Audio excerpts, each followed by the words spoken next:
The phone rang in Lyle Marston's kitchen at 6 minutes past 7 on a Wednesday morning, and the voice on the other end belonged to a woman he had not spoken to in 11 years. "Mr. Marston, this is Della Reeves from over on the Stall Road. I don't know if you remember me. I'm calling because my husband is on his way to the courthouse this morning to look at a piece of equipment they're auctioning, and he just called me from the truck. He saw your name on the auction list. He saw your farm on the auction list, Mr. Marston.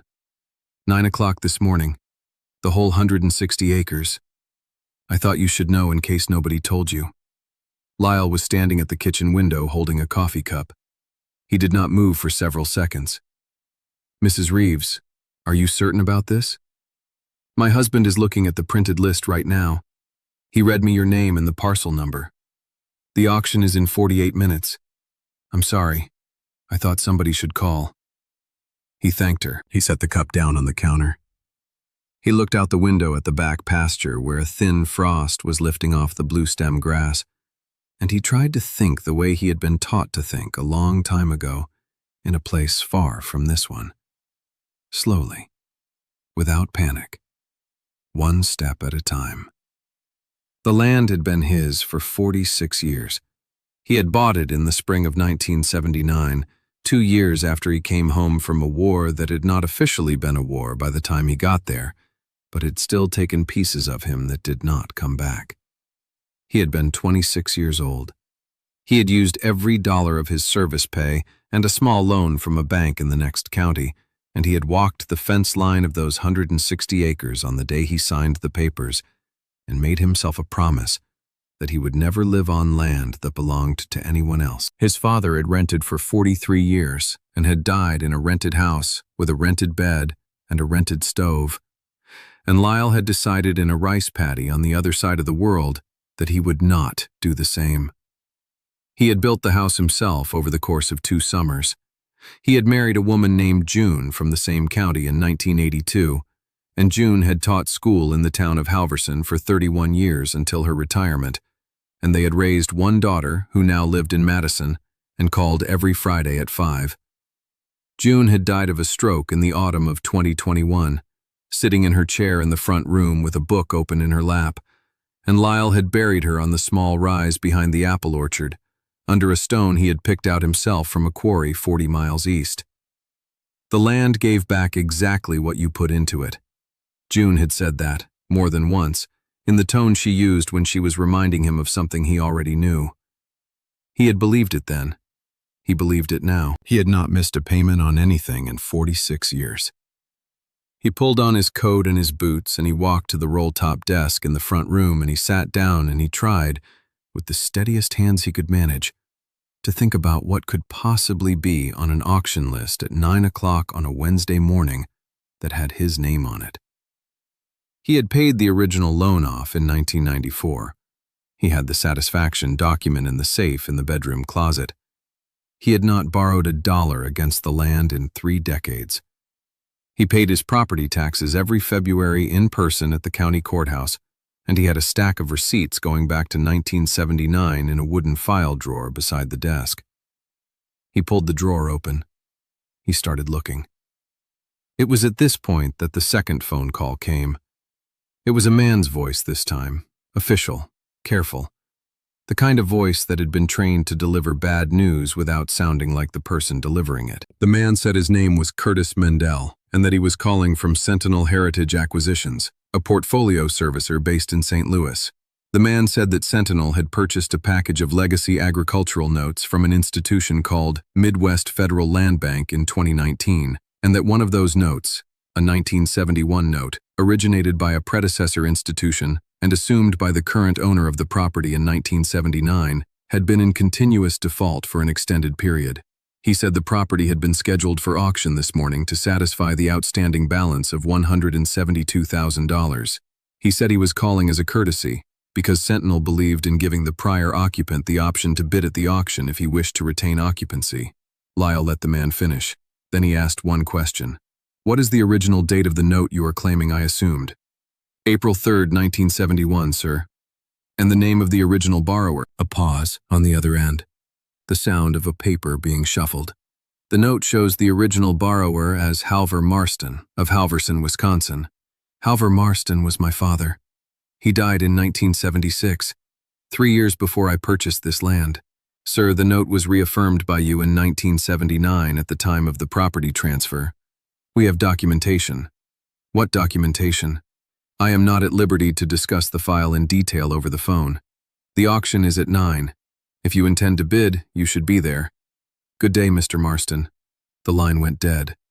Lyle sat in the chair at the roll-top desk and he looked at the wall in front of him, where June had hung a photograph of the back pasture in summer 15 years ago. He looked at the photograph for a long time. Then he stood up.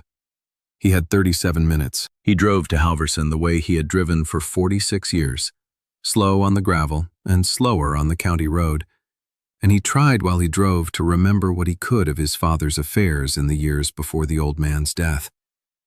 Halver Marston had been a tenant farmer. He had never owned a square foot of ground in his life. He had borrowed money from time to time the way men of his generation borrowed money, small notes, paid back with corn and labor, signed at kitchen tables.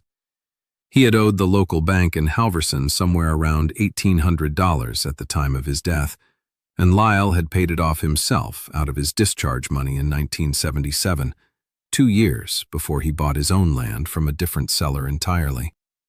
There had never been a 1971 note. There could not have been.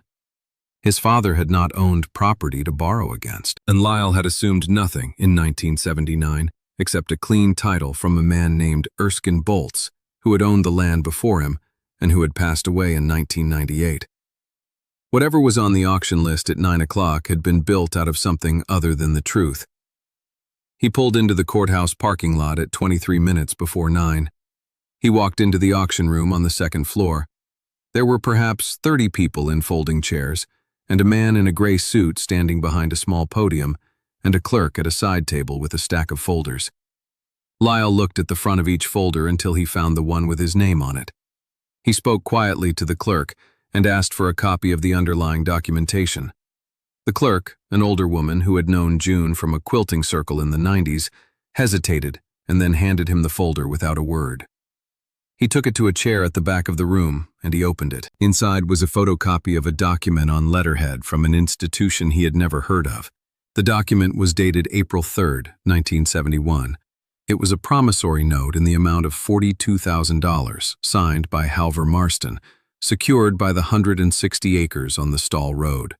Below it was an assumption rider dated September of 1979, purportedly signed by Lyle Marston, in which the new owner agreed to take over the obligations of the original note as part of the property transfer. The signature on the assumption rider was not his. It was close. It had been done by someone who had seen his signature somewhere, perhaps on a tax filing, perhaps on a county record. But the loop on the L was wrong. The crossbar on the T was wrong. Lyle had been signing his name the same way since he was 14 years old, and he could see in 3 seconds that the signature on the page in his hands had been put there by another person's hand entirely. He stood up. He walked to the front of the room. He spoke to the man in the gray suit at the podium, quietly, and he said that there was a problem with the documentation in the file and that he wished to make a statement before the auction proceeded. The man in the gray suit looked at him with the polite blankness of someone who had been instructed to keep the schedule. "Sir, the auction begins in 8 minutes. Any disputes regarding underlying documentation must be filed through the appropriate court channels. You are welcome to bid like anyone else. I would like to speak to the judge before the auction begins." "There is no judge present at this auction, sir. This is a trustee sale, not a court proceeding." It was at this point that the third event of the morning happened, which was that the side door of the auction room opened, and a young woman in a postal uniform stepped in, looking around. She was holding a thick brown envelope. She walked to the clerk's table, and she said something Lyle could not hear, and the clerk pointed across the room at him. The young woman walked over. She held out the envelope. "Mr. Marston, this came certified to your house at 7:49 this morning. A neighbor signed for it and asked me to drive it down here when I told her it was for you and you were at the courthouse. She said it looked important." The envelope was old. The paper was a cream color that had yellowed at the corners, and the postmark on the upper right was from 1972. The return address, in faded blue ink, was a law office in Halverson that Lyle remembered had closed in the early 80s. The envelope had been forwarded. It had been mailed in 1972 to an address in Halverson where Halver Marston had lived as a tenant. After Halver's death in 1976, the Postal Service had returned it to the law office. The law office had closed. The envelope had been transferred, along with other unclaimed mail, to the Regional Archive of the Postal Service, and in 2024, as part of a federal program to clear out unclaimed certified mail older than 50 years, the envelope had been re-released for one final delivery attempt to any forwarding address on file for the original recipient. The forwarding address on file, set down by Halver Marston in 1975, was the rural route address that Lyle had occupied since 1979. The young woman did not know any of this.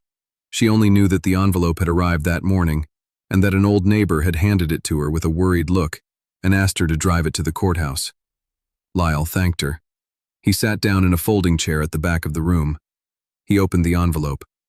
Inside was a letter on the letterhead of an attorney named Jonas Whitlock, dated June of 1972. The letter was addressed to Halver Marston. It informed him that the promissory note he had co-signed in April of 1971, the note for $42,000, had been formally rescinded by the lending institution after a federal audit found that the original borrower, a man named Tobin Erskine Bolts, had presented falsified collateral documentation in obtaining the note. The letter stated that all co-signers were released from any present or future obligation under the note, and that the lending institution had been required by federal regulators to issue a written rescission to each co-signer.